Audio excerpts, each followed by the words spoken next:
Hey guys, welcome back to Muppet Fans Talking. I'm your host, Marcelo Botaro, and today I'm here with Mia Rivera from Mia's Puppet Corner. How are you, Mia?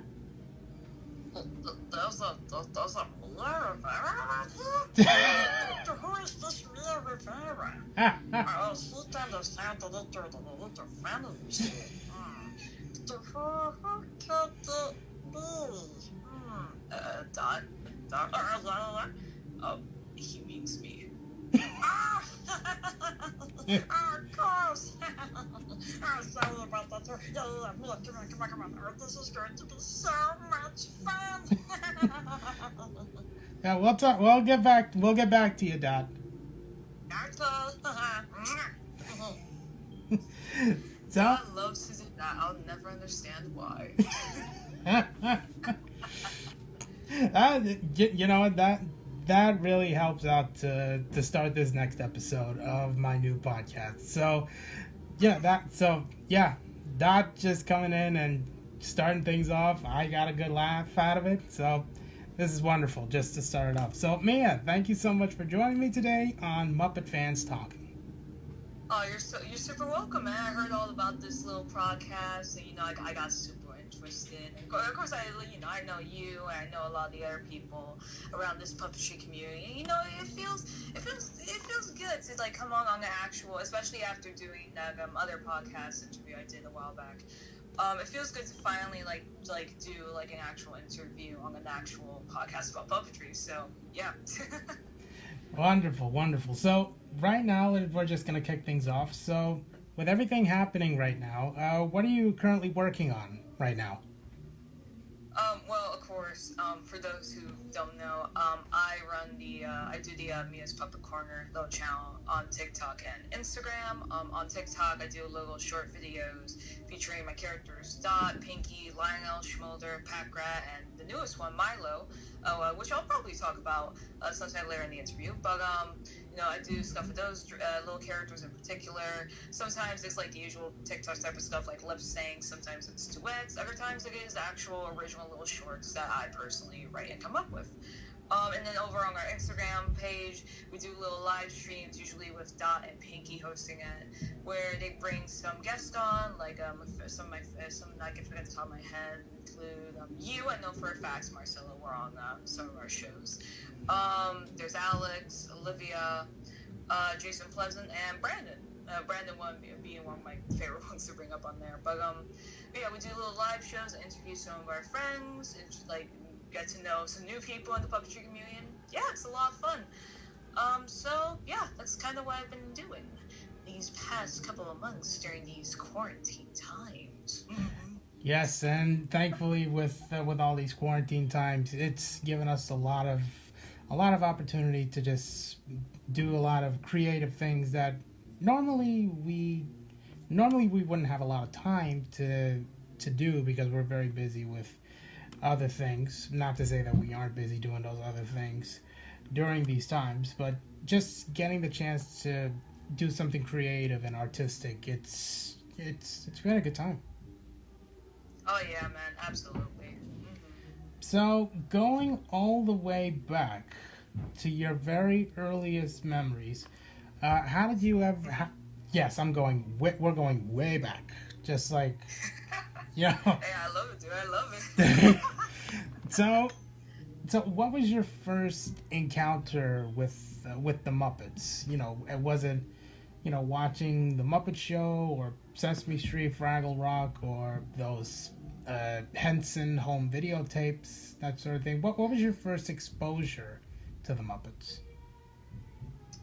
Well, I saw it tickle me out when I fell in love. The end. Thank you. Thank you This is the for shortest podcast ever. but for real, my earliest memory of the well, I mean, obviously, as for like a lot of us within the puppetry community, I feel like a lot of people's first exposure to the Muppets is through Sesame Street, because that's like, I feel like that's the one show, at least here in the U.S., that like every parent shows their child to, and that sort of thing. I don't remember what, like, if it was like a video or whatnot specific from Sesame that I saw first. All I know is that I did have Elmo and Cookie Monster. That's all I remember. So, yeah. But yeah. So like, ever since I was a kid, I just really grew up with Sesame Street, and of course, it's like when you're a kid, it's like it's like on the same likes as stuff like Blue's Clues and Dora and Barney. It's it's stuff that you get hooked onto as a kid, and it's really engaging and really entertaining while being educational. But I really don't think it wasn't until I hit the age of like 5, 4-ish around there, when I started to get really invested in Sesame Street, like really invested. And of course, as you probably would suspect, it was mostly because of the puppets.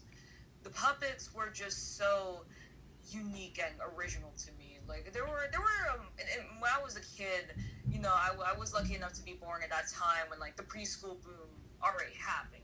So we're like in that era where like Barney and Friends launched, and that just pretty much spawned off like a bunch of these like television programs for little children from PBS, Nickelodeon, Disney, and whatnot. So I was lucky to have like a great amount of kid shows already out at the time for me to watch. And there were a couple of other puppet shows on at the time too. Like another Henson Muppet property. Bear in the Big Blue House is one of them. Again, aforementioned Barney, Blue's Clues, Dora. But Sesame Street was just unique in that like most of the show was devoted to puppets. I mean, because obviously there was still like stuff like the little animation bits, but as a kid, I just didn't care too much about them. I was mostly focused on puppets because like they just looked so weird, but yet so interesting. It's just that like, and I'm probably gonna bring up this point a lot more times throughout this episode, but it's that feeling that like the object is real. The thing you're seeing on your screen is actually real. This isn't like something like Dora where like because everything is just kind of drawn. You have at like the end of the day, you're still kind of like, oh man, but these characters live in their own world. Like I can't visit them.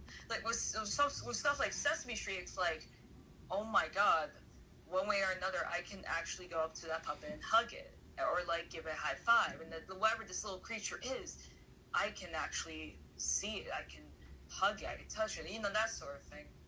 Right. There's a sense of heavy realism, not just with seeing the characters on television, but actually getting a chance to see them in person. It's just like, wow, I can't do this with like an animated character, because this is actually like right in front of you. Oh yeah, man. Oh yeah.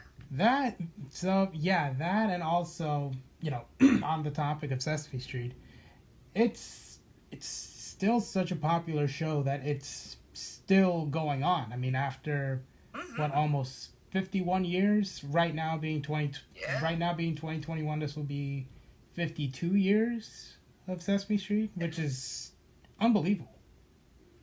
It is, and I feel like the reason why that is just simply because, unlike any other preschool show out there, and no offense to like any other preschool show like out there in the world, and they are still going. Like a lot of them are great. There's a bunch of them that are still going on today, and they are great for children.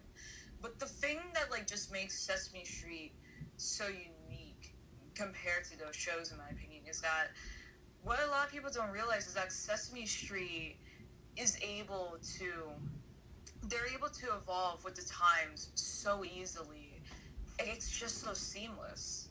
Like it's like, unless you're like a diehard fan or like one of those people that like grew up in a specific era of Sesame Street, you're not really going to notice just like how much the show has truly changed. And you know what I mean? It's just I'm trying to figure the words to describe it, because it's just true. Like I mean like nowadays, now that I'm like an adult, like I look back at like some like the older episodes of Sesame Street. I'm talking like the stuff that came out before I was even born on this planet. And yeah, like if you compare like episode 1 to like the most recent episode, which is what like episode 5109 or something like that, not very sure, but like if you compare it to like a current episode, it's like, wow, yeah, very different. It is. It is, and I think it's all within the process. It's definitely within the process of how the show got started. This is what we have. This is what we're planning to do with it. And then, they just keep going and going and going. And of course, within the early days of the Muppets, we're talking about Sesame Street Muppets here. Those characters definitely changed a great deal, not just within character and character designs, as in like the actual physical puppets, but also more within their demeanor. I mean, I remember looking back with Big Bird in the very first season of Sesame Street. Oh, and, yeah. Yeah, and he started off as a very, very, very goofy Southern type character. But then as the show went on, they really captured the true essence of what this character is today. Definitely, man. Yeah, it's just fascinating, just like how seamless like Sesame Street like changes in like its style or like its format. Like I think the biggest change, like the real biggest change with Sesame Street, quite literally came around the time when I was like literally kind of like a baby or a toddlerish, because it was after the 9/11 attacks happened. It was around that time. Yeah. The first episode was with it's in response to that they did the episode of Elmo Goes to the Firefighter. It's a great episode overall. So for anyone watching at home or listening, I should say, Yeah. but for anyone at home, you can easily find the episode on YouTube. The whole little street story, it's great. But I remember that would honestly be like, in my personal opinion, that was like the biggest kind of change to Sesame Street noticeably, because that was when like the style kind of changed. Like now the street stories were over here, and now like every segment was kind of evenly paced and whatnot. And you know what? As noticeable as it is, it's still Sesame Street. It still feels like Sesame Street. Like nothing has changed about the show in terms of its quality, how good it is. It's still Sesame Street, as good as it ever once was. It is. It's just amazing. It is, and I think it's also because, as you mentioned before, they knew how to evolve with the times. So, if you look back at a very older episode of Sesame Street from, let's say, late 70s, early 80s, of course, it was completely different around that time. And then once we got to the 90s, early 2000s, there was a major shift that definitely did say, you know what, even though we're a kid show, we have puppets, and we're teaching your kids about the ABCs and 1, 2, 3s. I mentioned this with Brandon in the first podcast, but for me, looking back at it now, I really do feel like, they're touching on real topics nowadays, as opposed to what they did back then. I mean, they did have episodes that did touch on real topics that never made it to air. I think there was one where I think Snuffy's parents got divorced and they never aired that. That's right, yeah. So even though, yes, it's a wholesome show for little kids, it teaching you the ABCs, 1, 2, 3s, all this stuff for school, I really do think that, now they're being much more real and, just trying to show kids that, this is what can really happen. Yeah, especially now that they have their like they even have like a little kind of not like a side series, but like a little side kind of little section of Sesame Street now, specifically meant to like teach kids and even like teenagers and adults about like certain subjects that like they wouldn't be able to go over in a full episode on the show. I think it's called Sesame Street and Communities, I think. Which, by the way, please go check out their YouTube channel. It is filled to the brim with like fantastic resources and whatnot about certain subjects, a lot of which are much more like I don't want to say like darker, but more like isn't that surreal? Surreal, is that even the right word? Just like real overall. And Yeah. they have like a lot more. It's like actually dedicated to the topics a lot more too than like how they would do in like the actual episode. So if you wanna, for anyone listening at home, please go check out Sesame Street Communities because they have been doing it. The Sesame Workshop overall has done like a fantastic job educating children while still entertaining them and making them smarter, stronger, and kinder. Yes, I did use their tagline. Yes. It's true. Yeah, it is a true fact, and for those that are interested in finding out about that, there will be a link to this podcast. There will be a link to that page that Mia described. If you check this out on YouTube. So, hold on. So now with talking a little bit more with Sesame Street Muppets. This is another question that I have that I asked with my previous guest is about your favorite Muppet. Which Muppet do you connect with the most? And, whether we're talking about Sesame Street or either Muppet Show or Fraggle Rock as well, if there's any Muppet out there that you really have a connection with and that you love very much, which one is it? Oh, that's a tough question. I mean, not gonna lie, I kind of stuck between like two Muppets if I'm gonna be specific. So, and ironically, not both of them are Sesame Street Muppets, like we were just talking about. So, I mean, the first Muppet I want to bring up is Grover. I love Grover so much. I love how zany he is. I love how just kind of crazy and nuts he is most of the time. How like he makes mistakes but kind of tries to like make up for it half the time, even though most of the time it fails. Right. And yeah, and I just like that. I like any kind of zany character really, whether it be in puppetry or in cartoons. And then the other Muppet I really would like to bring up is Elmo. I know that's probably like such a generic gay response, like, oh, what's your favorite Muppet? Oh, my favorite Muppet is Elmo. Oh, mine too.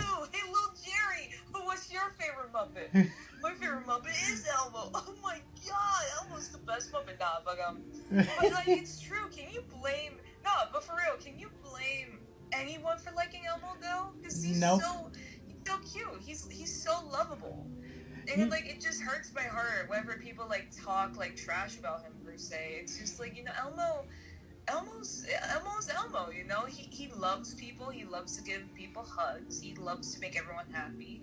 He likes to give them the best time of their life. Yeah, that is so true. And for me, when we're talking about like favorite Muppets from Sesame Street, I mean there's a number of characters that I love so much, but with you giving this answer as well, for me, if I had to choose, it would definitely be, well, of course, it would definitely be Cookie Monster because he's just a crazy, hungry monster, and I connect well with that. But as well, yeah, I definitely say Elmo because I, like many of us, I grew up with a lot of things Elmo related. I mean, I remember when I had the VHS of Elmo and Grouchland, and I just watched that constantly. Oh yeah, man, that was a really good movie, honestly. It was. I mean, and everybody in there, like Kevin Clash, Joy Mazzarino, Stephanie D'Abruzzo, David Rudman, Frank Oz, Jerry Nelson, everybody in there. They all did such an amazing job with that movie. And around that time, I thought that was their only feature film that they did. I thought that was the first ever Sesame Street movie they did, and that was until I came across Follow That Bird. Yeah, Follow That Bird. I love Follow That Bird. It's so good. When I saw that, I thought, wait, this was Sesame Street's first movie? Oh, wow. And it's so well done. I mean, I think if it wasn't for the Muppet movie, the Muppets couldn't have been able to accomplish having the Muppets out in the real world doing a feature film. It was beyond amazing. Mm-hmm.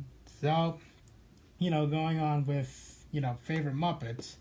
Now now here we're gonna go on to the topic of you attending those Muppet workshops for Sesame because That's right. yes, because well, I mentioned I talked about this with my previous guest about it and how he managed to get into that workshop, but correct me if I'm wrong.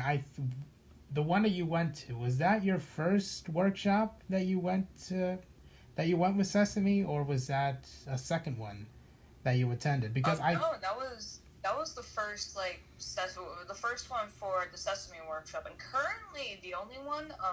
At the time of me recording this, I have auditioned for another workshop that they've announced recently, but at the time of this recording, I have no idea if what the response is yet. So gotta keep a lookout into that. But also that was my first real puppetry workshop overall. right, and you managed to meet a number of other puppeteers that I know from the power of social media as well. With Brandon Smith. I think Jaden LeBron was there with you at that workshop Yeah, as well. that's right. Yeah, Tao Bennett. Uh, Tao wasn't at that specific workshop, but obviously I did know about him because of the Kevin Clash documentary, which was the Kevin Clash documentary is great, being that really inspired me. I think I met Tao through Facebook actually. So oh, yeah. okay. And also another person I'm going to bring up. I think. Now, correct me if I'm wrong because I wasn't there. Uh, Mm. Even though I really, really, really wanted to. Those and if anyone's listening to this episode, I really hope we get. I hope there's a chance to open up the workshops again. I would definitely love to be involved. But anyway, I think. Correct me if I'm wrong. I think Rachel Herrick was there as well, wasn't she? I I think maybe it's been a long while. There was many people there. I think there was like 30, 40 people at that workshop. So I know a good chunk of it. I kind of forgot the names of a few, like a very small few. We're talking like maybe like three or two people, if I'm gonna be honest. But All right. yeah. I But yeah, that workshop was a lot of fun. Yeah, so how did that one all come about for you? And what was the experience like just getting a chance to attend this workshop and knowing that you're going to be taught with Matt Vogel, Martin P. Robinson, and Peter Lenz, who've been working on this show for quite some time. It was, not gonna lie, it was kind of scary at first. So the way I found out about the little workshop was through, in fact, it's kind of surprising where the place came from, but I found out about it because of, I think it was like the season finale of Matt Vogel's Below the Frame, which, for those who don't know, that is a series that Matt Vogel and his team used to do, or does Sesame Street Crew, I should say, used to do on Facebook Live, where during like sessions of filming for Sesame Street, usually every Thursday or at least one time out of the week, they would live stream from the little puppet area of the studio. I forgot what it was called. The Muppet But Green Room? it's at the Kaufman. Yeah, that's it. Thank you. It was at the Kaufman Astoria, and they would answer questions about like the Sesame Street Muppets and Disney Muppets a little bit. Reveal some fun facts, interview puppeteers and people who work on Sesame. And yeah, so in the last episode, I believe, it took place around Christmas time, of course, because I think December is usually when Sesame Street usually wraps up production for the seasons for the street stories, as they're called, the street little blocks. And of course, that means it's going to be the last episode of the year and of that season for Below the Frame. And throughout it, Matt Vogel hints that there's going to be a special surprise, a big, big surprise at the very end that he's going to announce. And like, of course, as you know, young me, not like young me, but you know, like teenage me is watching. I'm like, oh my god, what could this be about? Is this like the Muppets Take the O2 or the Big Bowl, but like with the Sesame Muppets or something? Right. And then I was just, I would pay to see that, but like as the episode goes on, it keeps on spiraling through my mind, and at the very end, out of nowhere, he announces they're going to be hosting another puppetry workshop at Sesame Workshop, and this is the I believe this is the second time they've, in my lifetime at least, they announced it publicly, because the last time they did it was in 2013, which I was a little too under the age for to do that, unfortunately. But you know, things were a little different back in late 2017, early 2018. So I'm just sitting there, and I'm just like, he left the link up to apply for, and like the low papers, and I'm just like sitting here like, good God, should I like really do this?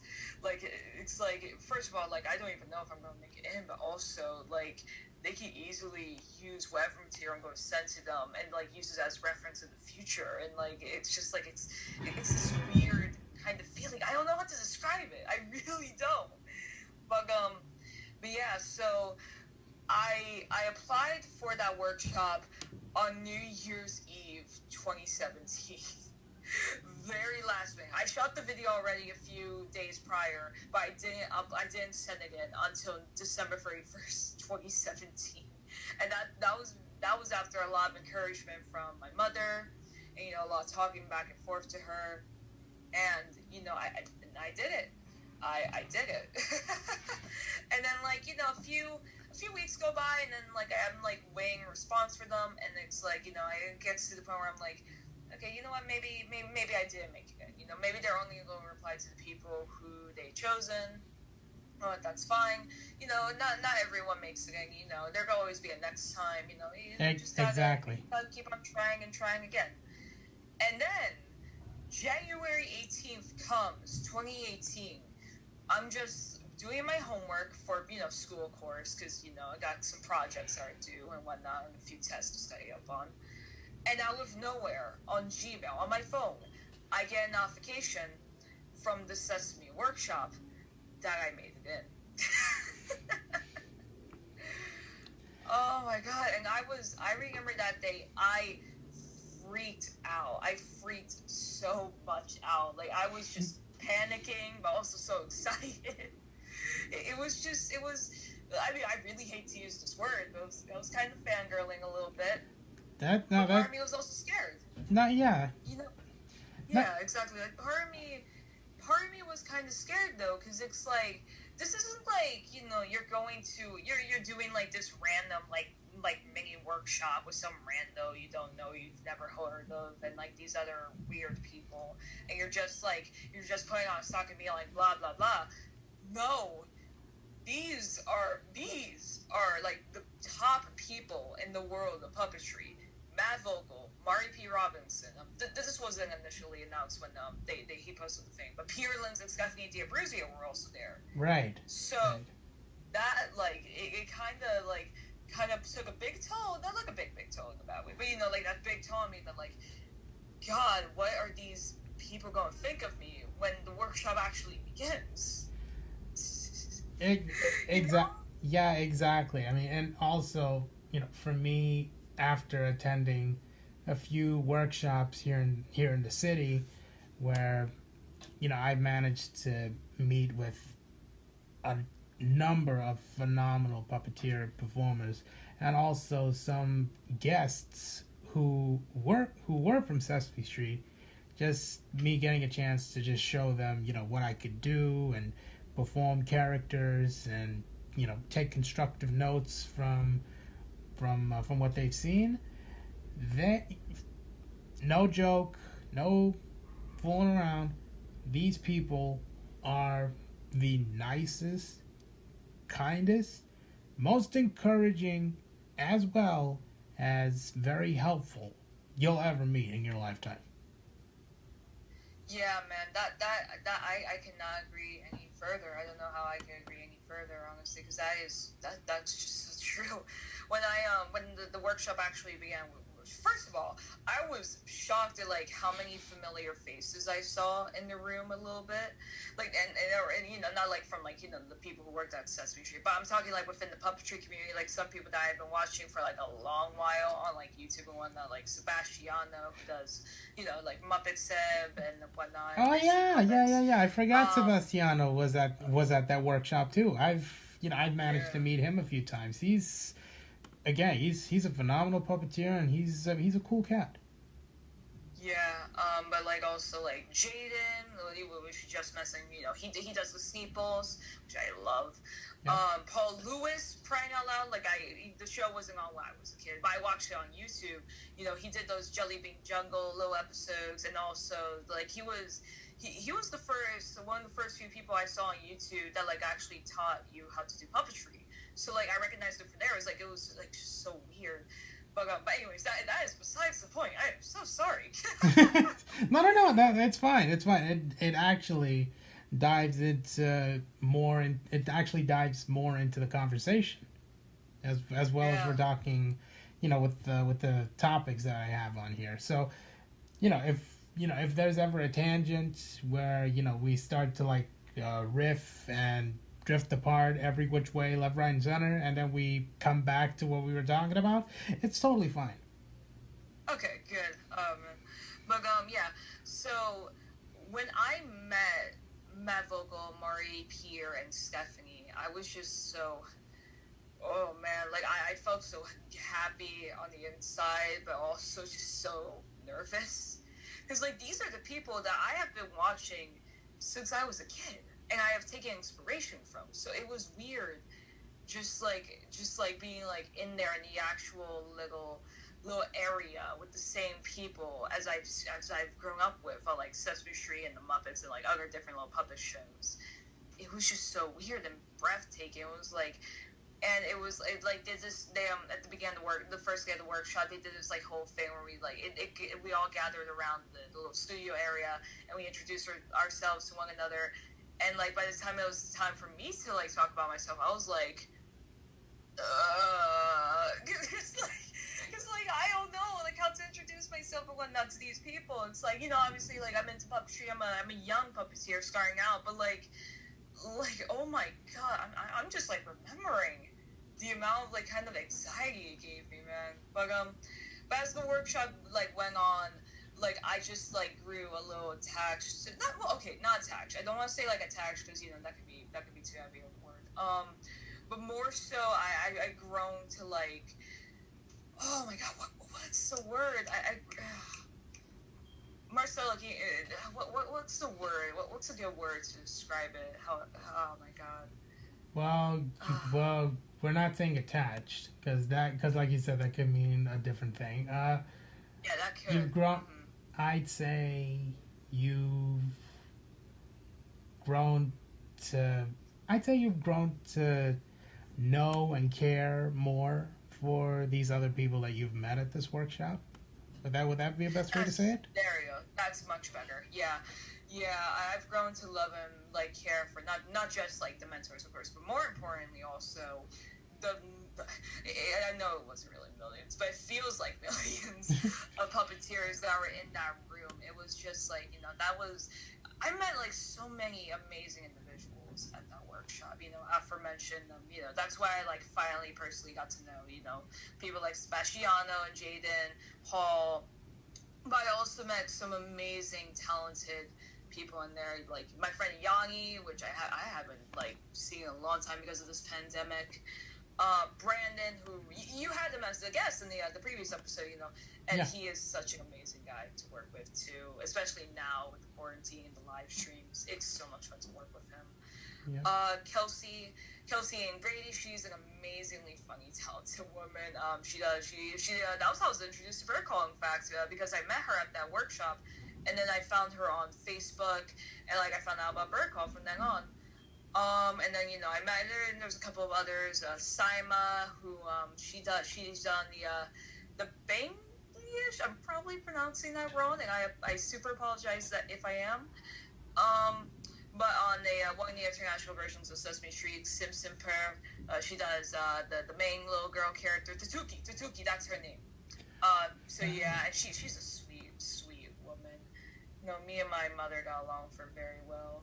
Just listening to these stories of everyone attending this workshop, you managed to meet, like, not just like here in New York or across the state, but also meeting like international performers and just seeing how heavily dedicated they are to this art form. It's wonderful to just hear these stories, and also just we're gonna go back to the topic in a minute, but and I am gonna mention this, and Dave Goles did say this at a con once, that I strongly agree with, that of course you and me and everyone we know, we never met Jim. We never met Frank. We never met Jerry. Some of us had the pleasure of meeting Carol or Noel or David Rudman. But the one thing that I have to say that I love the most, not only with just hearing about these workshops and meeting international performers, but hearing how they're so dedicated to carry on this art form that Jim created. And knowing that Jim himself was a guide, and how everything he did, it sees through the screen, and it really guides us to create our own stuff. And many of them who've carried on his characters today, they are all, whether here in the US or international, they are so dedicated to preserving his work as faithfully and as honorably as they can. Yeah, man, I couldn't agree more, man. And and speaking of that whole Hanson Lo thing, that does remind me of a thing that I was thinking to myself yesterday. I never ever want to become the next like Jim Henson. I don't want to become the next Frank Oz. I don't want to become the next Carol Spinney. Rather, I want to carry on the legacy that they have kind of left on this earth, and like carry it on and whatnot. I don't know if what I'm saying is making sense, but basically, words, do they leave my mouth? But it's very important that we carry on the legacy of these people, because they have left such an amazing impact on not just like children, but like people across the country. And whether it be through education or performance, they're important in this world. No one can ever replace them, though. No one will ever replace them. But we sure as heck can carry on their legacy. Exactly. And speaking of creating characters of our own, that's been heavily inspired by the Muppets, either Muppet Show, Sesame Street. Let's go ahead and talk about the characters on Mia's Puppet Corner. All right, yeah. Well, what do you say, Don? You up for it?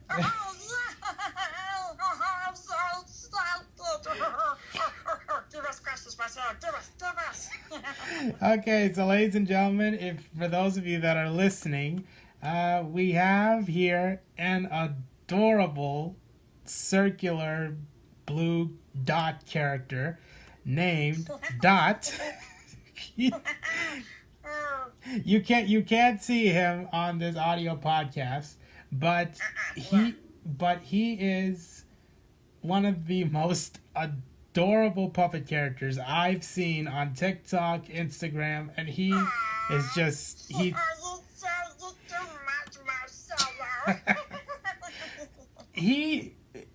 I'll just say this. He carries on the pure childhood essence of Elmo, in a sense, because he is just so...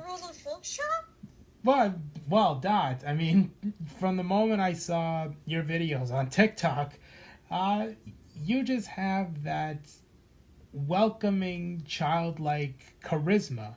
That's very humble, very welcoming, and I definitely know this about you. You love to give hugs. I love to give everybody hugs. You know, Marcelo, who doesn't like a hug? Think about that. Hugs are great, hugs are fun, and they'll show you just how much people love you. That is so true. That is so true. So Mia, now I have to ask, with all the characters that you have on Mia's Puppet Corner, of course, Pinkie, Dot, Lionel, Schmoulder, Pack Rat, and Milo. How did you come up with these characters? Well, I guess I'll start out with like Pinkie, Lionel, Schmoulder, and Pack Rat first. Those I know those four are the most easiest to really talk about in terms of creation. All of them have one thing in common, and that is one way or another, they were bought from some sort of store. I hate to say that. I really do, bro, but like, it's true. Packrat is from Folk Madness. Lionel is from his puppet, his little lion puppet. Comes from the Talkback Zoo line that's owned by JM Play. And Schmoulder the Dragon, as many people know, I'm sure at this point, his puppet is originally from Melissa and Doug.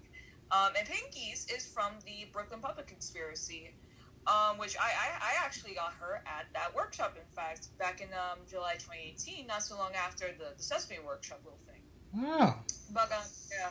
So the way I came up with those characters, in the case of Pinkie and Packrat, both of them really just came about from playing around with them and just kind of seeing how they were and whatnot. And then this applies to any pup I really get, but these two in specific. With Packrat, I got them at Barnes and Nobles because they sell the Folk Magnus puppets there. And by the way, Folk Magnus, can I just say, by far the best commercial puppet provider out there. They make the best puppets for the best prices. Honestly, for like a consumer puppet, mind you, they're fantastic. So with that being said, I got Packrat 2016. And this is when I do want to clarify this. A lot of the puppet shows, actually not even a lot, I think all of them that I did as before the workshops happened, they were all for free. I didn't make a single cent off of them. I just did it for fun and just to help out the family a little bit, down in the city.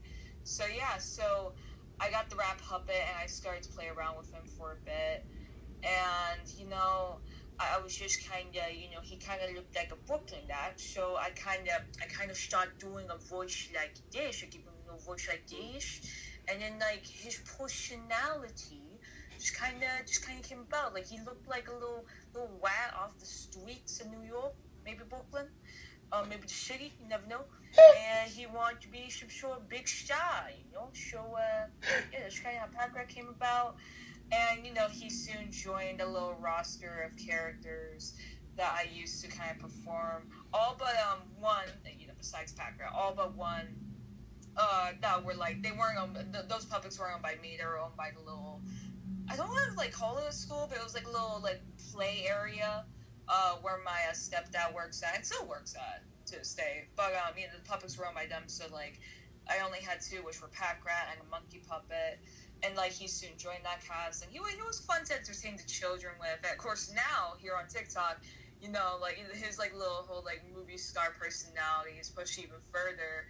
Especially since I don't know how many of you have seen, but there's this Ratatouille musical that happened, and I'm just saying, Kume fucking Wemmy, Kume the best Wemmy in town, but no, they have to give it to some human, not what?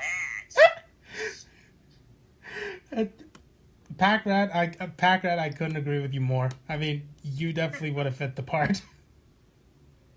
Oh yeah, man. Oh yeah, I could have. What is Ratatouille about? Oh, okay then. Yeah. Well, I could have shaved all the rats from being eaten, I guess. Yeah, that's totally the plot. That's totally the plot. I know my picture. I know my picture. I yeah, sure. Uh, Mia, I'm just gonna say, like, when I heard Pack Rat for the first time, I've seen him in pictures, but when I heard him for the first time, for me, just looking at him, he had like a sort of Don Corleone type voice, from The Godfather. Oh, really? For me, I like, just seeing him and just hearing him with that accent. I'm like, I don't know why, but I just sort of, it's sort of like Marlon Brando, Don Corleone from The Godfather, and his attitude definitely from my streets of Brooklyn. That's where, I handle all my business. But he had me on the floor laughing because he was just he's such a fun character. Yeah, he is, man. He is. But And yes. So, oh yeah, sorry. it's okay. But so yeah, Pack Rat, again, fun character. Pinkie, which you got from Brooklyn Puppet Conspiracy, and that was a workshop with David Fino, I Yeah, believe. so the way that came about was that so after the Sesame workshop, I wanted to dive in and look into more puppetry workshops today because like I wanted to improve my skills as like a puppet performer, especially on the monitor because the monitor was completely new to me in terms of performing. So I found the Brooklyn Puppet Conspiracy. And I've seen their stuff before because of Etsy, because they sell their practice puppets on there. So Yeah, yeah, exactly. yeah, so I signed up for that because there was only because only I think they had like a slot for like 8 to 12 people, I think. I was one of them that signed up for it. Yangi also from the Sesame Workshop signed up for it, so that's how we became even more closer during that whole period of time. But yeah. So on the first day, they give you a set of little ping pong ball, little eyes, or for all of you YouTubers watching out there who like to call this a quote unquote weird show on Nickelodeon, Ubi eyes. By the way, Ubi is not weird. It is really weird. Thank you for coming to my TED Talk. Just saying. But nah. So the first day they give you these ping pong balls to practice with, of course, so you can practice like how to look at the manga and whatnot. And then you get email. We get email from David asking us he's getting the practice puppets ready, and we gotta like make a color selection. Now, I think the color selection always varies on each workshop. They use 10 with them, so do keep this in mind. And even then, you can see all their practice puppets on their Etsy shop. But the colors that were available were green, yellow, brown, orange, and pink. I think red. I think red. I think red might have been one of them. But those were the only color options available at that time. And I was really kind of like thinking about it, and then that's when like I finally decided, you know what, the pink one looks pretty neat. I'll take the pink one. So yeah, and then on day 2 of that workshop, I finally got what would end up being Pinkie. And obviously for that whole month, I just kind of used her as a practice puppet. But soon after that workshop, I started using her more and more, and tried to create some sort of character with her. Now, I do want to preference this, by the way, and also as a heads up for anyone who ever wants to go out and buy these puppets on their Etsy shop. Do keep in mind that they are not made for commercial use, so don't use them for profit. Just saying. Right. Just heads up. But Well, thanks for the heads up. Hey, you're welcome. But so I kind of fidget around with her a little bit, and I'm just like, and like it's just like, and I'm like just kind of like I'm kind of, and originally it was just like her speaking was just literally my voice. It was literally how I'm talking right now. But later on, the voice starts to get a little higher, and then it starts getting even more higher and higher to the point where it's kind of right here, like it is today.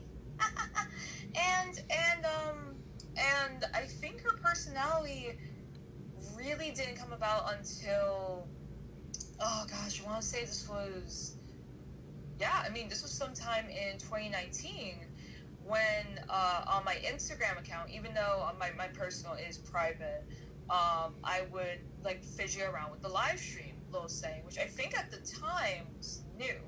I think. Don't quote me on that. But at the time it was new to me, so I would just like on some nights where I was either completely free or bored, I would just grab Pinkie out, sometimes Pack Rat, and just perform a little show on there. You know, just her like chatting with the people that I followed on there or whatnot, or like follow me back. And then she just kind of started to have this kind of, that's kind of what her personality starts to really show. That she's just kind of this caring little pink monster creature who kind of likes to be a leader in some aspects. But you know, not like the bad type of leader that kind of is bossy and whatnot, but you know, just a fun, loving leader, you know, who kind of accepts all her friends as her family and likes to look out for one another too. That's wonderful. And again, just like hearing, just hearing the process of how you guys come about creating your characters, whether it be from a store-bought puppet leading all the way up to a completely different designed look, but still the same character. It's always wonderful and very informative to just hear the creative process. Yeah. So now there's Lionel and Schmoulder that we have love to talk about before moving on to Milo and of course finally Dot. Of course. And the reason why I've heard these two up together is because the way they came about is just kind of similar to one another. So Lionel, his puppet I got at Toys R Us because this is back when they were sadly closing. R.I.P. So he was one of the items that was left on sale because it was from this whole little ad scene on TV, I guess, line of toys that were like you put the logo, like it was, they marketed it as a plushie, but it's a puppet. You put it on your hand and then there's a button on their head, I think, where you would just like say a thing and then like it would like repeat it back and you're supposed to lip sync to it. And I honestly could care less about that feature. I was more intrigued with the puppet aspect of it. So I just kind of, fiddled around with him and and I would play around with it with my little sister too, as I did also with Pack Rat. Not so much Pinkie, because Pinkie was more of at the time she was the most professional puppet I had. So like I didn't play. I kind of like had her only now and then play with my little sister. But the Pack Rat, I played for a while. But at the time. But so nothing really came out with Lionel, and then there was Schmoulder that I got in April 2019 because it was for a little school project, for a high school project I was doing, rather I should say. That was because it was about show off a little topic that you're interested in, mine of course was puppetry. So I needed some puppets, so I bought a few Melissa and Doug puppets to show that off with a manga kind of situation, and yes, I did make that happen. It took a lot of work, but we made it happen, children. And Schmoulder was one of them. So nothing really came about that with him either, except for the voice that you all know him by today, because he just looked like a character that would have this type of voice. But yeah, so nothing really happened with those two puppets until COVID happened. And I gotta kind of say it like this because this is when Mia's Puppet Corner starts to become a thing. So, quarantine, and this could also be applied to exactly why I started on Mia's Puppet Corner in the first place, which was because, half of it was because I wanted to share my work of puppetry publicly around the world, not just kind of privately on my Instagram. So that was kind of the first foray into that. But it was also because of COVID, quarantine. I was stuck with very little to do. Of course, there was homework to complete from school, but I was stuck with very little to do. So this is when I see a lot of my puppet friends Justin, who does Sam the Ham, Kelsey. I see some of them use this app called TikTok, which I have been hearing about for a while. And at first I didn't want to join because I thought, from what I see, it's kind of it kind of looks a little cringy, And then when I joined it, I was hooked. I was immediately hooked. I fell in love with it and everything. And yeah, that I can go on for a while talking about that. But Lionel Schmoulder, right? So the way they came about was that I needed more puppets. I needed to have more puppet characters to utilize on my TikTok account.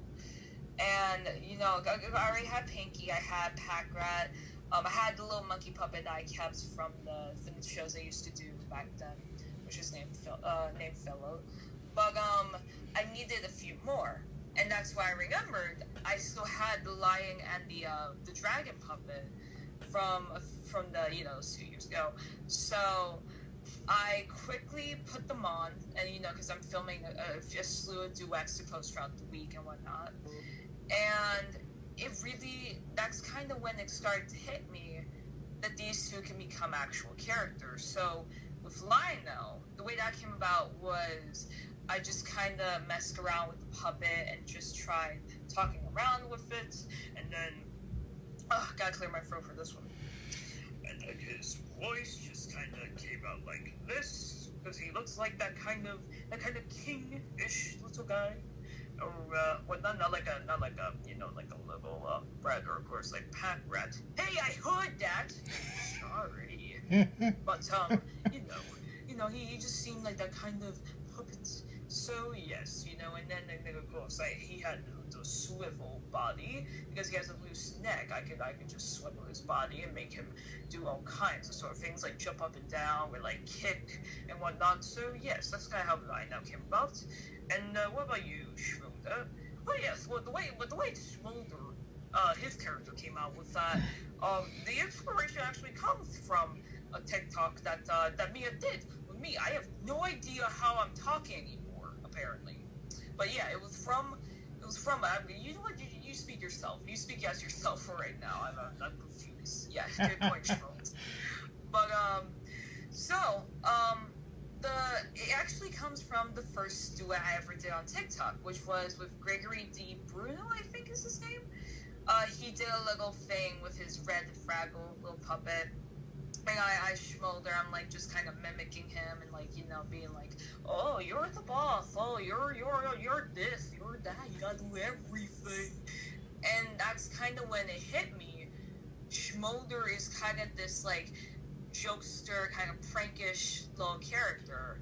Obviously with no ill will intention, but he's that kind of character, little dumb-witted, prankster, jokish little dragon. So that's basically how much I could describe it. And then from then onwards on the TikTok page, the more I used them, the more they became about my main cast, the characters. So yeah, that's how Nice. Schmoulder and Lionel came out. Now, I love, So, yeah, I love the story of Schmoulder, of him being, being the prankster of the group. Nothing of heavy intentions. Just hearing that in the back of my head, I'm just going, so he's the Luan of the group. So he's yeah. he's the Luan Loud of the group of Mia's Puppet Corner. Yeah, and of course, I know this is an audio podcast, but I brought both Milo and Dot out just so I can have a better reference so when I talk about them. Of course. So yeah, let's talk about Milo, the newest character as of the time of this recording, introduced on Mia's Puppet Corner. So, just like Pinkie, he is technically a quote unquote store bought puppet. Is he? Because he was bought off Etsy. No, not like an actual store, but like something like Etsy.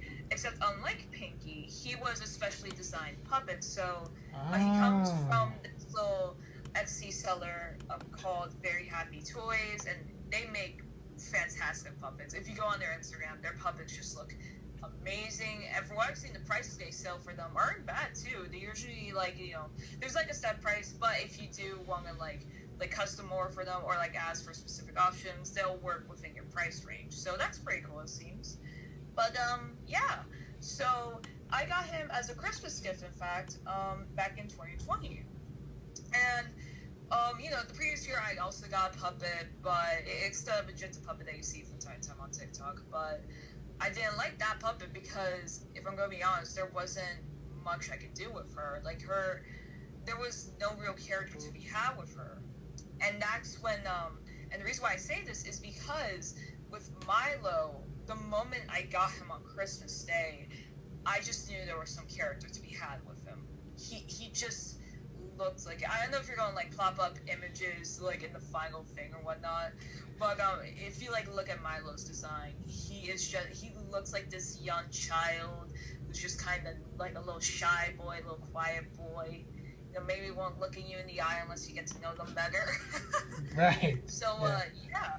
So I just knew from like the day I got him that like, okay, yeah, he's gonna be a character. He's gonna be introduced like next month on Mia's Puppet Corner. And throughout the rest of the day, I just fooled around with him, trying to figure out what his character could be. So originally his voice was actually kind of like this. You know, he kind of sounded like an actual little boy, and you know, it was fun for a while, but it kind of started to hurt my throat.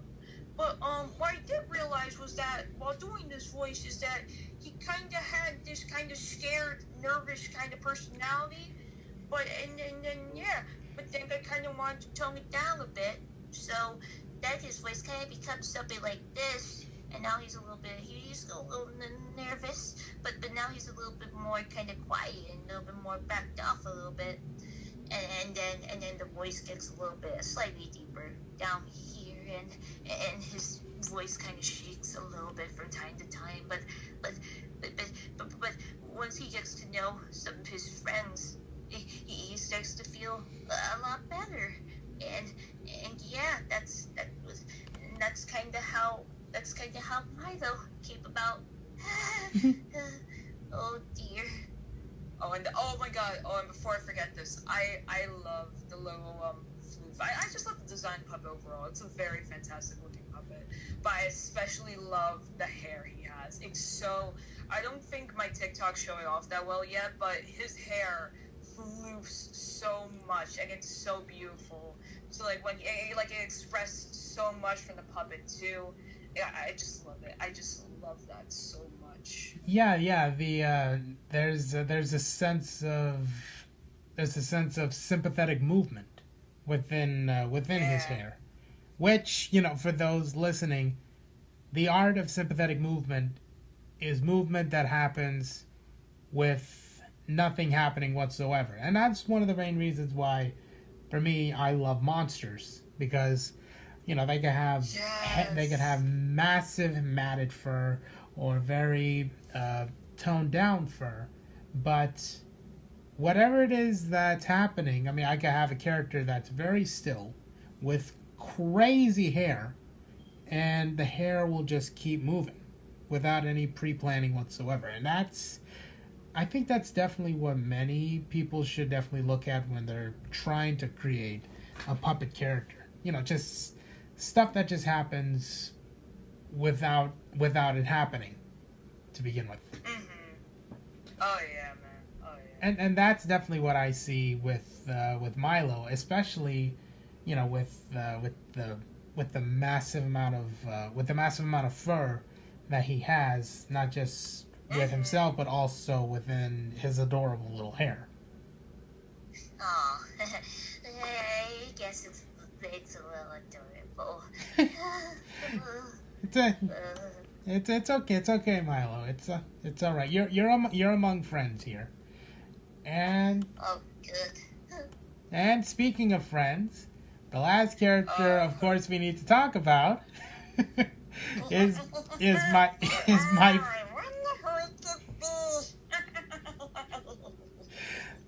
the last character we need to talk about on Mia's Puppet Corner is my favorite little Dot. Dot. I love this story. I love it every time she tells it. Oh no! So I saved Dot for last because one, his story is by far the longest out of all the characters I've had, including puppets. Or just characters overall. I mean, silly. but also because he is, not counting Milo, where his puppet, although not mine, his character is completely original to me. Dot is currently the only one out there that is completely my own character, my own design, my own puppet, etc. So Strap in, children. It's story time. Strap in. Oh, so the way Dot came about, actually dates all the way back to I want to say 2014. Because I'm not gonna dive too into it because it's obviously a very silly and dumb idea now.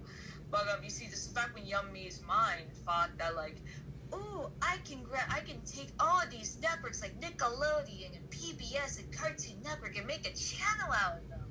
And it was like it was a whole stupid idea. But one of the characters that was gonna be a part of it was this blue bouncing ball, this little dot, if you will, wink. And it was gonna be for like little sing-along type of things that like my young self just had in mind. And obviously the channel idea went nowhere because it is a horrible idea, and I never like thinking about it. What I do like thinking about is that blue circular ball. You know why, Marcelo? Because that blue little bouncing ball would end up becoming probably my favorite character to ever perform and create as of now. So, the channel idea is long out of the picture. So that little blue bouncing ball, I kind of keep in the back of my brain because there's something I want to do with him. And nothing really comes about until I want to say 2016, early 2017, when I gave this little blue bouncing ball arms and legs and hands and feet. And that's when I decided like he would be this kind of anime, because remember this was back when like it was originally I was more so going to be more so both like an animator and a puppeteer rather than just full on puppeteer. So I give him little arms, legs, feet, and hands. And he's just this silent kind of cartoony character who expresses himself through body language, if you will, like very expressive body movements, body language, that sort of thing.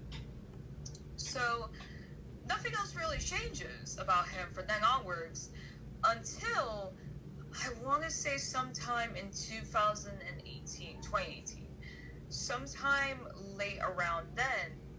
The more I start to think about him and sketch him, because I used to do that. I used to sketch my ideas like from time to time, not a lot. And unfortunately, I think a lot of my original sketches of the original Dot are lost, which sucks so much. But I just remember one day I just decided, what would he look like with eyes? So I fiddled around with the idea, and that's when I gave him these eyes. They looked a little different from what you're used to now, of course. But he was given the big eyes that he's known for today. And from then, not too long after that, I was starting to get a little tired of the whole silent character type of idea for him, because it was like I felt like there was more he can do than just be like silent and expressive body language. So. And also because this was around the time when I was I officially determined I wanted to become a puppeteer in life. So I was thinking of like another way he could communicate, which is through talking. And originally, he didn't talk English at all, or any language really. He talked in his own kind of like gibberish language. It would be like, or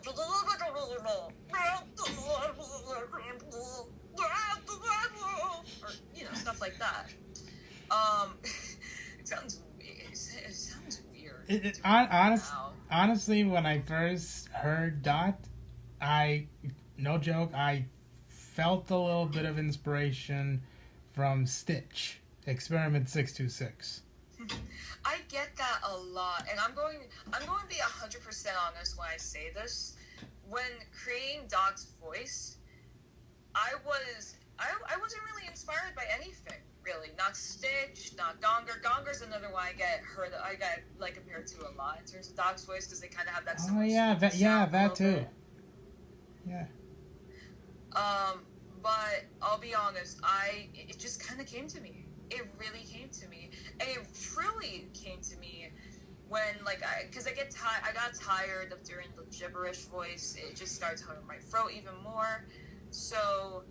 One random night, I'm watching Barney and Friends. It was probably from the Treehouse era, if you will. Right. Era, don't at me. And there was the song that Barney was singing. I forgot the name of the song, but all I knew is that it went, if you can't do it the first time, just try and try again. And then I was listening to that, and I was starting to sing along as Dot. And, you know, it's like, if you can't do it the first time, well, then just try again. And at the time, I was like, whoa, this is Dot just singing flat out in English. This isn't normal. And then I started to do the voice more and more. And then it got to the point where this officially became that. This is how that is. This is how it is. So yeah, so I think from that point onwards, that is pretty much the Dot you all know and love in terms of character. In terms of the design, there were still things I tweaked around, like the eyes. I'm gonna be honest, for a while, I had a difficult time trying to figure out how the eyes would look or like move and whatnot on Dot. And it really wasn't until early last year. This was before COVID was a thing. I was voice chatting. That's what it's called, voice chatting with one of the bestest friends in the whole wide world, which I cannot believe I went this long without mentioning him. He's not a puppeteer, but he's an amazing friend. My friend Tech Real, which first of all, I love him to death. He's an amazing friend. He was really one of also the other people that like really pushed me to do to do TikTok and whatnot. So I have you to thank, Tech. If you're watching this, thank you so much. But one night, it was because he was thinking of ideas to do with his character Goober, and we're to take him from there. And then one night, I don't remember exactly what he was looking for, but I just remember that like he was looking for some sort of inspiration, and for the first time ever, after creating this character for like I think it was like 5 years at that time, I finally introduced Dot to like the first person ever, which was Deck. So I show him the most recent sketch I did of him, which was like a puppet version of Dot, because this is when like I was starting to try to make Dot into a puppet, not just a cartoon character. And he liked the concept, but he wanted to see he got curious, so he drew Dot as well, and he sent it to me, and I remember being so mind blown from it, because that right there was the perfect vision I had of Dot all this time that I was never able to do. Again, if you're sharing the images, I'll probably send it to you. You can pop it up on the screen right now what he drew, but it was amazing. I was like, oh my god, dude, that is exactly how I envisioned Dot to look like. So. And also from then on, that also kicked off the little friendship that Dot and his character Goober have, like this little best friendship type of little thing, which I don't we both don't show it too much on our TikToks often anymore as of now, but it's something that we have between the two of us, and sometimes when we draw and whatnot, it's so much fun. So yeah, after doing some more stuff with Dot and Goobs with him. And, after the TikTok page launched, because I was still looking to see what I could do with that, that's finally where I get the idea to turn Dot into a puppet. Except, I did not have the materials, nor do I know how to build one. Well, I know how to build one, but not how actually to build one. I know what materials to get, but you get the idea. Anyways, so at the time, I wanted to introduce Dot to the whole wide world and like have him engage with characters like Pinkie, Lionel, Schmoulder, and Pac-Man, but I didn't have the materials. So at the time, I just kind of improvised. I grabbed a piece of paper, I drew Dot with the little pencil, and then I traced over it with the marker, and then I would color him in with his bright colors. And then I would cut out the little paper dot little thing, and I taped it on like a little blue ruler, because what I didn't realize is that the blue ruler actually blends in well with the dot paper, so it's like you can't even see it that well, or it's not too noticeable and whatnot. So that was good. And then I attached 2 popsicle sticks with pipe cleaners as little danglers for the arm rods, and that's kind of where the Dot puppet happened. So I introduced him officially on Instagram and TikTok sometime in April. I think it was April 27th because I know his birthday's coming up. Hmm. And for a little while, I didn't really find too much to do with him and whatnot. And it really wasn't until I want to say Mayish or so when I finally found his full character and when I finally found something to do with him. And I think this was around like May. It was this one TikTok sound from my friend Alex, who's also amazing by the way. You should go check her out as well. But she does artwork, right? She does a lot of artwork. Yep. And on TikTok, she'll often pair a sound that like fits in with what she's drawing and whatnot. And one of them was this song from Fraggle Rock it was a Wembley song. It goes like banka banka banka squinkly doink. It's like a little silly sound song. And as I'm listening to it, I'm like, damn, that does fit Dot a little bit. So I recorded the song. I recorded a little TikTok with Dot kind of moving around to the song and like singing it, even though you can't see his mouth, singing it. And that was when I did that TikTok. That really helped me find Dot's true character a little bit. He is a little silly little creature. We don't know what kind of creature he is, of course, but he's just this blue circular little small guy who loves to sing, loves to dance, and just loves to make people happy and just be a little silly around that, will there? I will say this though. I think his whole thing with like loving people and whatnot, I don't think that really truly came about until I want to say sometime in June. I think it was, if not July, because I remember I did make a TikTok where because it was like a mental health thing. I think it was influenced because like one of my friends was going through some sort of real struggle around that time.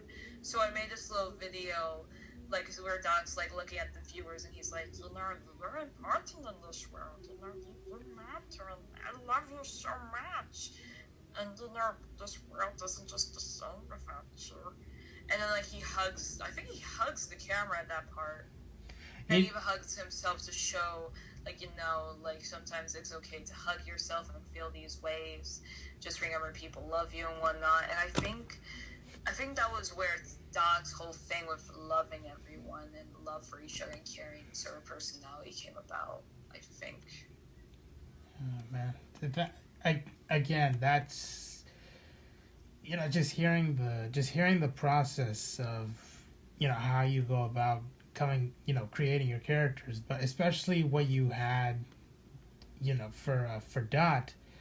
That's hands down one of the most beautiful stories I've ever heard about someone creating a character that's so kind-hearted, so loving, so caring, and just hearing the last bit of that story. I mean, I was almost at a loss for words, because it's again just hearing that kind of process. It's wow, I'm almost starting to lose my words right now. So, but yeah, I mean, for all the characters that you've created for Mia's Puppet Corner, it's wonderful. It's amazing content. Love the new guy that you have, and I really hope there's a lot that comes from that. But before we start to wrap up, I just got two more things here.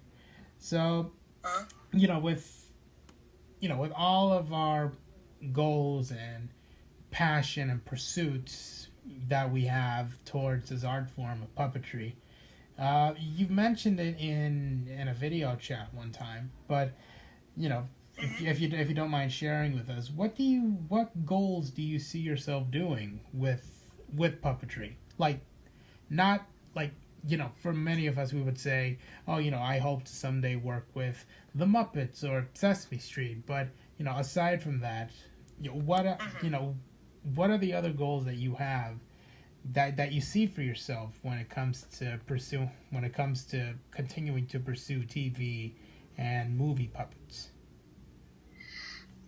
I get asked that question a lot, really, and it is definitely one to think about. Like, I just like, oh man, I'm not thinking of the words. I still don't know exactly where I want to take my characters specifically in the realm. All I know is that I want to like continue doing work, like my own work online with means of like TikTok, Instagram, and YouTube. But if I do have to say one thing, is that I've been kind of decisive on like who my demographic is. And of course, my demographic is everybody. At the end of the day, and my content will always be for all ages, of any kind. Whether you're a kid, you're a teen, you're an adult, you're a grandpoo. We all have that grandpoo. Come on, we all know. We have grandpoo. Of course, yeah, But, yeah. but nah. But especially after corner, I really found my best stride with families, honestly, and with like children and whatnot. Again, my content is and will always be aimed towards everybody, but I really noticed that like it's just I've had, and of course, like it's always fun to work in different areas of like demographics too, like teens and adults. But I just found it a lot more fun to work for like the children type of area, the family type of area personally, because there's just a lot. People say like, oh, well, I mean, if you work with kids, I mean, there's not a lot you can get away with or do. And that's true. There are a few things that if you're working for families or children, you can't get away with, of course, like swearing or doing like, some more interesting type of stuff. Wink. Right, right. But honestly, I think working in the field of like family entertainment isn't limiting at all. In fact, it kind of offers a lot to do in the realm of not just puppetry, but like performing in general, really.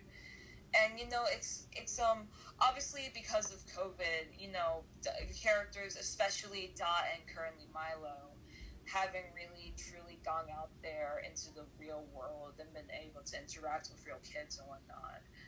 But sometimes I'll see in my comments, or sometimes whether it be like in a live stream or on TikTok, or even like messages on Instagram, I'll see like people, whether it be like they're like a mother or like an actual child, because let's be honest, we all know children find a way to get on social media one way or another. Yep. Um, but no, seriously though, I get like comments saying that like this really helped me a lot. My son or daughter, or my child loves this, or like even just people in general, not even children, just saying that like stuff like seeing Dot, especially I've realized Dot has kind of become like kind of like a comfort character to a lot of people. They say he helps them a lot go through a lot of relief and stress, and it's just hearing that stuff makes me so happy, and it's so heartwarming to just hear that. And I do want to clarify too, Mia's Puppet Corner isn't going to be the only thing I'll do. It's going to be here for a long while, I'll make you sure of that, but it's not going to be here forever. I do plan to kind of expand my work a little bit. Exactly. Change the name sometime in the very distant future. But right now, it's just I'm just happy to be working in this field, not just puppetry, but just kind of like family entertainment overall. I guess you would say a little bit. No, yeah, absolutely. And for the last one that I have for you, because being on the topic of this podcast, Muppet fans talking, we've all had our favorite moments with the Muppets, whether again watching their shows or movies or sing-along videos or live in-person events or workshops, and there are many. But for you, what was your most favorite Muppet moment that you had the chance to experience? Not just I will say, whether it was watching their stuff or whether it was an in-person event. Mm-hmm. No, you said in-person event, right? Yeah. I well, if we're just talking like events overall, then I would say quite literally the most recent one was that little Sesame Street concert, that little jazz concert they did to celebrate the 50th anniversary of the show Ah, back in yeah. October of 2019. Because that was and Yanni even like hooked me up real quick, like as a last minute thing too, and I did not regret going to that at all. The full Friday show that I went to is up on YouTube, I think, in case anyone wants to view it. But it was just so fascinating to truly see how the people at the Muppets and Sesame Street do their work. It was extremely fascinating because even though for context for anyone who is going to watch the recording that's on YouTube, the Friday show, it's shown like like how like Sesame Street is usually done with like the puppets interacting with like the humans and whatnot. But from our point of view, the audience's point of view, what I saw was the puppeteers actually doing their work and how they were doing it, and it was fascinating. It was truly amazing, and I did not regret ever going to that ever. But if we're talking about like events as in moments that have happened in my life with the Muppets, I mean honestly, I really do think it was that Sesame Street puppeteer workshop that happened in 2018. I'll be honest, that workshop changed me so much for the better. It really, not only in the puppetry world, but also in just business in general, in the entertainment industry, if you will. It really showed me, like, what, like, I'm trying to think of the words, like the struggles that puppetry can bring, but also the like performing arts and overall. It connected me with thousands of people. Again, I know in the actual building it was only like 40 or 30 people, but it feels like it had been thousands of people in the puppetry community. And it really has. Even too, if it wasn't for that workshop, although you didn't participate in it, knowing some of those people, knowing a lot of those people from there, allowed me to know people like you, Marcelo. In fact, because I think once I became friends with Sebastian, Brandon, Jaden, and a couple of the others, they also told me more about you and recommended me to you, and that's how we kind of started talking from there. I think, especially now with quarantine and again the TikToks, but yeah, it just introduced me to thousands of amazing people in my life that I'm forever grateful to have known and be friends with or acquaintances. It's and it also just gave me a newfound respect for not just the people at the Muppets and Sesame Street. I don't know why I keep on separating them. By the way, I don't know. It's just the words that are spewing out of my mouth. It's still the Muppets. Exactly. Yeah. But also Sesame Workshop in general. Like the people, I do not. I do want. I do need to clarify this. I do not work for Sesame Workshop. I do not speak for them. But based on what I have seen, what I have personally seen, I can definitely say the people who work there, many of them, do care for the products that they are making, what type of show they're doing, and what they're teaching to their audiences. And I feel like that's something that not a lot of people realize. And I feel like if I had never taken that workshop in the first place, I think I would be a much different person than I am now, personally. So that would definitely be the one Muppet moment in my life that really has stuck with me and has honestly changed me for the better. You know what? You pretty much hit the nail on the head on that one. And also going back to that Sesame Street Jazz show, you just got the Sesame Street version of what the Muppets did when they took the Hollywood Bowl and the O2 Arena. We did. Yeah. We did. which that little voice in the back of my head is going, lucky. Thanks, Yanni. If you're listening to this, I can't tell, but thank you. Mia, again, for me, I would love to just sit here and continue to talk about this art form that we both continue to do.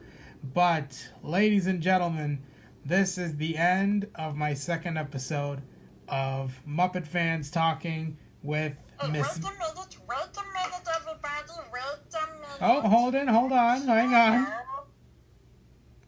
Marcelo, if we're about to go, but there's one thing we need to do. Oh, what's that, Dad? Oh, well, I think you're in there at this point. I can't see you, but big hand!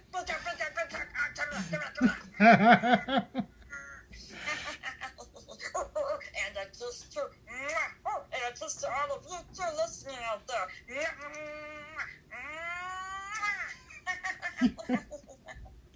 Thank you so much, Dot. Everybody, be sure to check out Mia's Puppet Corner on TikTok, and I believe you have Mia's Puppet Corner on Instagram as well, right? We do, yes. On TikTok, we do. That's where my main content is. That's where we do shorts, skits, etc. On Instagram, we do little live streams, usually once per month, and invite some of our friends on there. So be sure to check both of those out whenever you get the chance. Done. For those that are watching this on YouTube, there will be links in the description down below, so you can check out Mia's Puppet Corner on both TikTok and Instagram. Mia, thank you so much for joining me on my second episode of Muppet Fans Talking.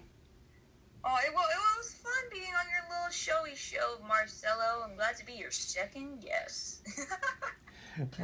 Well, again, thank you so much for joining me, and never stop creating. Thanks, man. Have a good rest of your day, man. Thank you so much, and thank you everybody for listening, and I'll see you guys on the next one.